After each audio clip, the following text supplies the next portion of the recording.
সারা বাংলাদেশের সীমান্ত এলাকা দিয়ে কিন্তু ভারত সরকার তার যে এখানে সীমান্ত দিয়ে কিন্তু বাংলাদেশে অনুপ্রবেশকারী এবং পুশিং করার চেষ্টা করছে।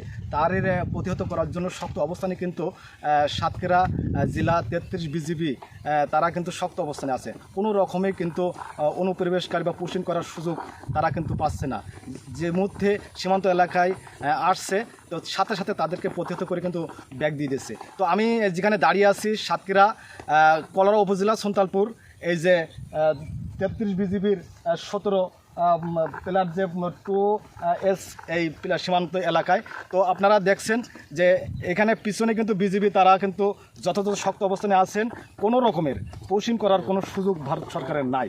তো তারের পরিপ্রেক্ষিতে আজকে কিন্তু সেই সীমান্ত এলাকায় বিজিবি যথাযথভাবে তারা কিন্তু শক্ত অবস্থানে আছেন।